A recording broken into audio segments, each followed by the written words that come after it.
ஒருமுறை 5 தவளைகள் காடு முழுவதும் சுற்றிக் கொண்டிருந்தன. திடீரென்று 3 தவளைகள் பெரிய குழியில் விழுந்தன. அவர்கள் வெளியே வர முயற்சித்தனர். ஆனால் குழி மிகவும் பெரியது. மேலே இருந்த 2 தவளைகள் அவர்களை பார்த்து, நீங்கள் ஒருபோதும் வெளியே வர முடியாது, இந்த குழி மிகவும் பெரியது என்றனர். இதை கேட்டதும் ஒரு தவளை அது உண்மை என்று நினைத்து தோல்வியை ஏற்றுக்கொண்டது. மற்ற 2 தவளையையும் நீங்கள் ஒருபோதும் வெளியே வர முடியாது என்றனர். இதை கேட்டதும் 2வது தவளையும் முயற்சியை கைவிட்டுவிட்டது. ஆனால் 3வது தவளை தொடர்ந்து முயற்சித்துக் கொண்டிருந்தது. மேலே இருந்த தவளைகள் சத்தமாக கத்திக்கொண்டே இருந்தனர். அதை நிறுத்த முயன்றனர். ஆனால் அது தொடர்ந்து முயற்சித்துக் கொண்டே இருந்தது.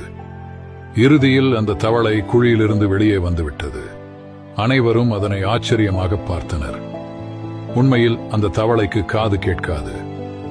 இதனால் அதற்கு எதுவும் கேட்கவில்லை. அதனால் மற்றவர்களின் வார்த்தைகள் அதை நிறுத்தவில்லை. மோரல்: வாழ்விலும் நாம் பெரியதை அடைவதற்கான முயற்சியை மேற்கொள்ளும் போது பலர் நம்மை தடுப்பார்கள்.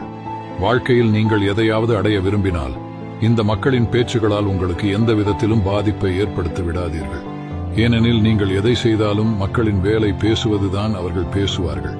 அதனால் மக்களின் வார்த்தைகளால் உங்கள் கனவுகளை கைவிட வேண்டாம். உங்கள் இலக்கில் மட்டும் கவனம் செலுத்துங்கள். வெற்றி உறுதியானது.